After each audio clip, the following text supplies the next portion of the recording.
Hi all, this is the MakeHaven video for the Kalamazoo 1x42 belt grinder.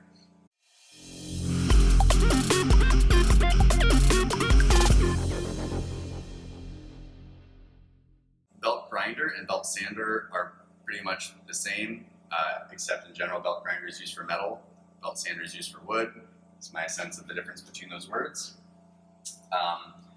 The one in here is, it's in general used for either shaping or deburring metal.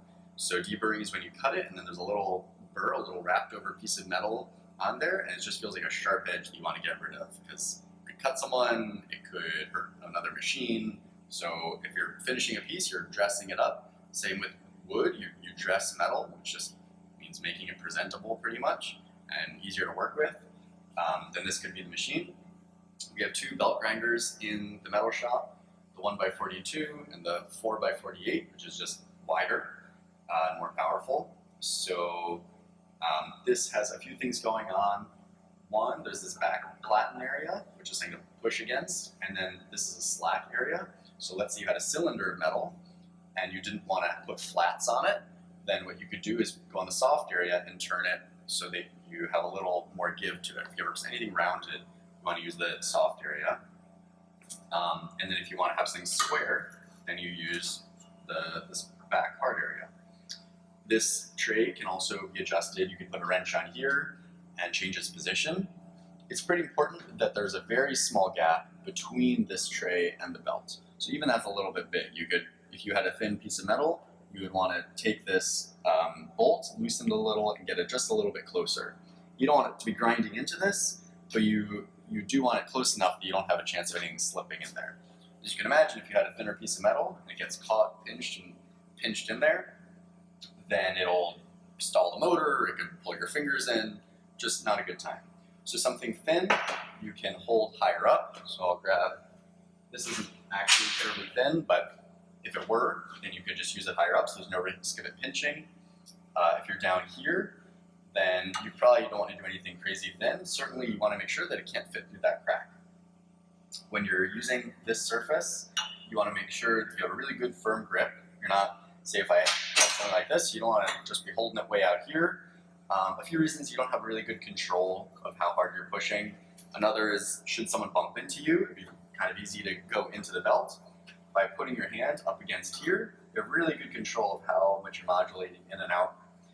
Just something to note, this is not the final configuration of the tools, so you might want to put a clamp on this. If you want it in a certain position, you're welcome to move it around a little bit to help get a better orientation for you until we have it in its final configuration.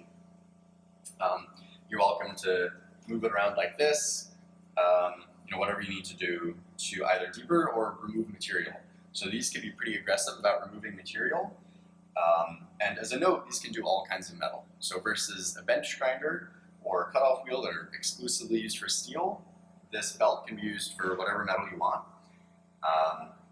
And yeah, you don't want to push so hard that you risk breaking the belt.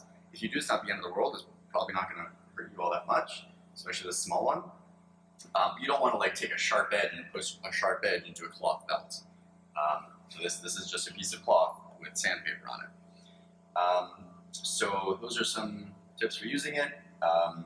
With practice, you'll find that this probably gets used a lot more than the bench grinder. It removes material quickly. It's probably more safer, more safe, more comfortable to use, I think. Now we'll go over how you change the belts. So we'll have a bunch of belts of different grits.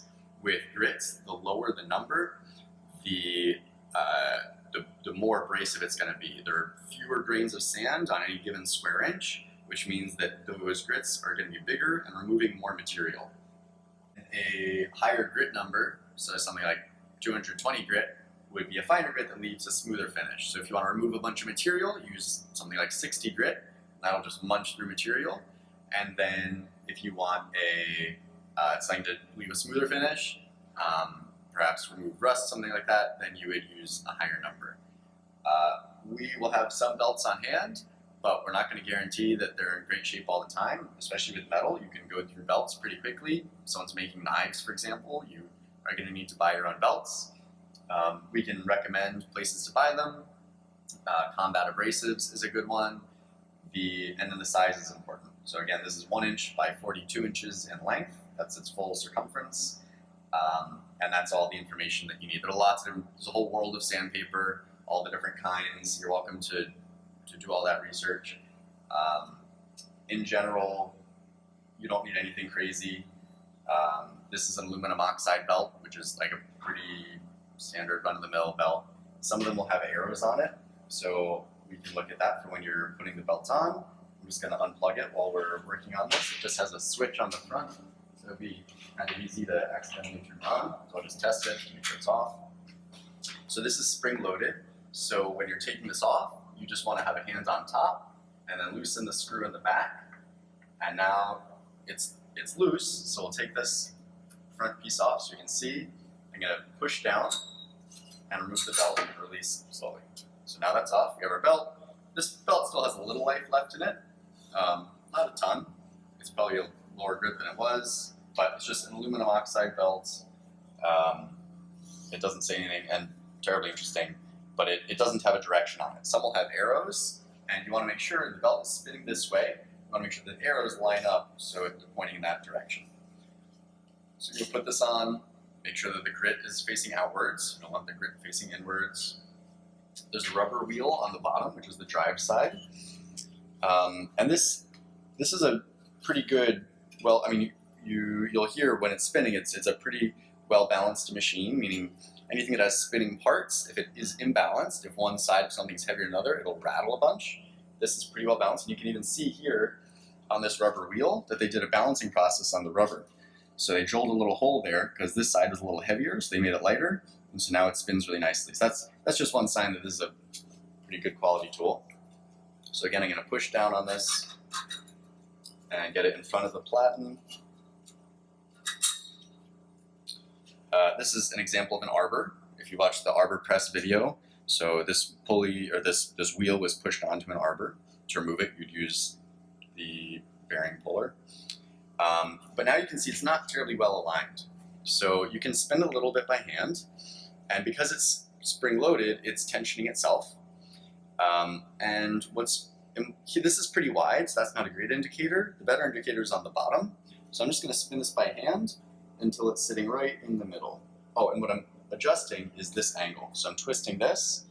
So right now, if I spin it, it's off to the right a little bit. So I'm turning to the left. And now it's right about in the middle. So I'm just going to tighten up on this screw. And now we'll switch it on once I plug it back in. Close this guy. And we can see that it is spinning the right direction. We'll turn it on. So it's sitting pretty well centered, so that's good. You can hear the drill press rattling, but this itself is pretty balanced, and once it's clamped onto a table, it'll be really good. So for cutting or grinding material, first we'll look at how you can do it on the platen. So I'm going to use my hand to modulate. Going straight across. Now it has a nice shiny end, but it still has this burr, especially in the bottom edge. So you want to make sure you point it downwards. If you point up, it'll just grab and slam downwards. So you're going to have this angle going around. And I'm using the soft part without the hard back to get a nice smooth edge. If I was down here, there would be sharp edges on the corners. Just going like that. And now the burrs are all gone. If you look closely, you can see it's rounded over just a little bit. You can do the other side just for yucks.